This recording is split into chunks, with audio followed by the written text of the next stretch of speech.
The less you care about your job, the better you perform. Sounds wrong, right? It's not, because the people who care the most are usually the ones stuck in the same position, working harder, stressing more, getting nothing. Victoria was one of them. Last year, she was the last one in the office every night. She fixed problems that weren't hers. She answered emails at midnight. She cared deeply, and it was slowly destroying her career. You know this feeling. You double-check every email. You overthink every meeting.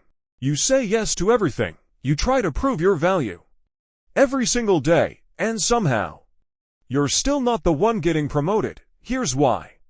Corporate success is not about how much you care.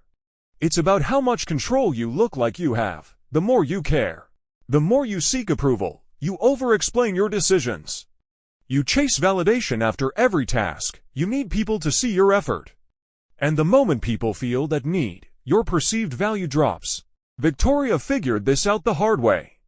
She stopped responding to messages instantly, not because she was busy, because she understood what instant responses communicate. They say, "I'm available, I'm waiting, I need this." Within 2 weeks, something shifted. People stopped sending her low-priority requests. They started solving problems themselves. Problems they had been sending to Victoria for months. Now look at the opposite person in your office. They don't over-explain. They don't chase validation. They don't panic when something goes wrong. And somehow, they look more competent, not because they're better, but because they look less dependent. In corporate life, perception beats effort, every time. And caring too much makes you look like you need the job more than the job needs you. Victoria made her second move. She started letting things fail. Small things, things that weren't hers. A colleague missed a minor deadline. Old Victoria would have stepped in the night before. New Victoria watched it happen. The colleague faced the consequence, learned from it. Never miss that deadline again. Victoria realized something cold. Rescuing people from consequences isn't kindness. It's control, and it was costing her everything. Not caring doesn't mean being lazy. Let's be clear about that.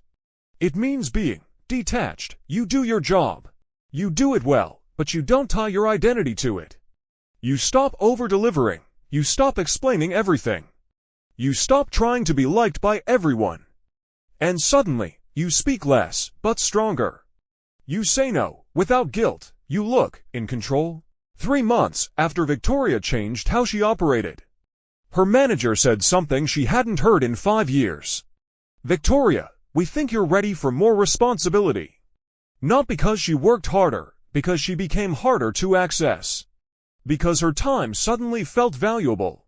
Because she stopped being the person who absorbed everyone else's chaos. Because the moment you stop needing approval, you start commanding respect.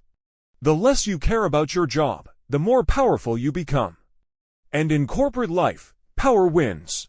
If this made you rethink how you show up at work, subscribe to Corporate Reality. We break down the hidden rules of corporate life. And tell me in the comments, what's one thing you're going to stop caring about this week?